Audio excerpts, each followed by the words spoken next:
दोस्तों नमस्कार प्रणाम। हमारे यूट्यूब चैनल पे बहुत बहुत स्वागत है और आशा करते होंगे कि आप लोग स्वस्थ होंगे, मस्त होंगे, अपने अपने फैमिली में व्यस्त भी होंगे।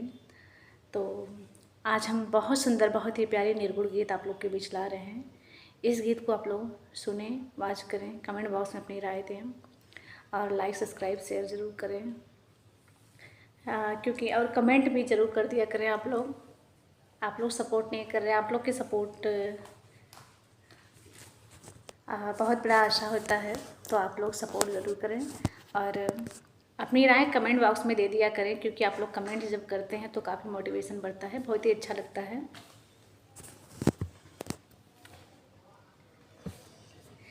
कि यही पारदसिया मोर सजनवा होए सखी, देखनी सपनवा।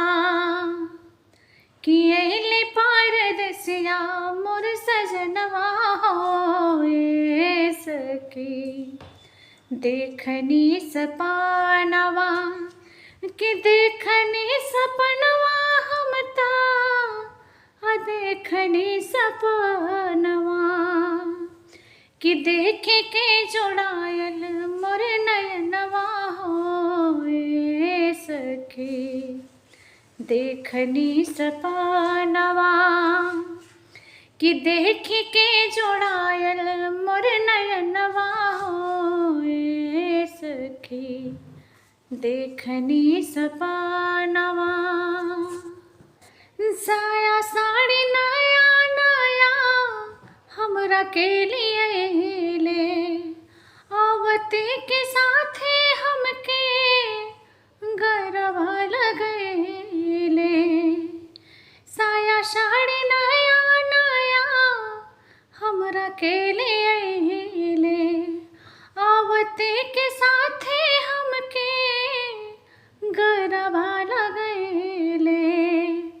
छुअते सिहरे लागल मोर बदनवा होए सखी, देखनी सपनवा।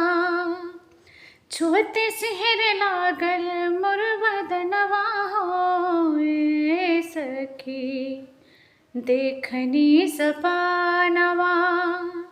अहिली पारदसिया मोर सजनवा होए सखी, देखनी सपनवा।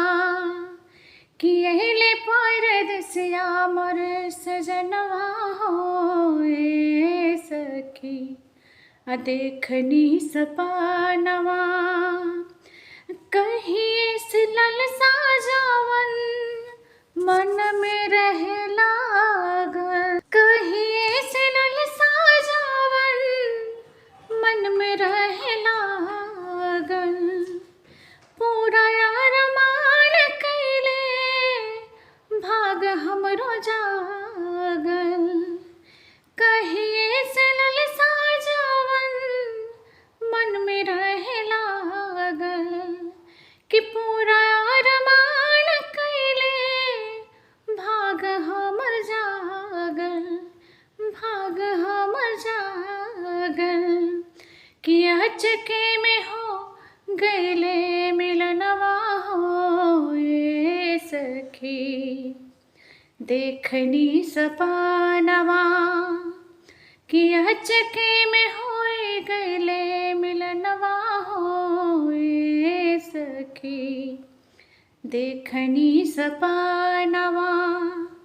अहिली पारदसिया मोर सजनवा होए सखी, देखनी सपनवा।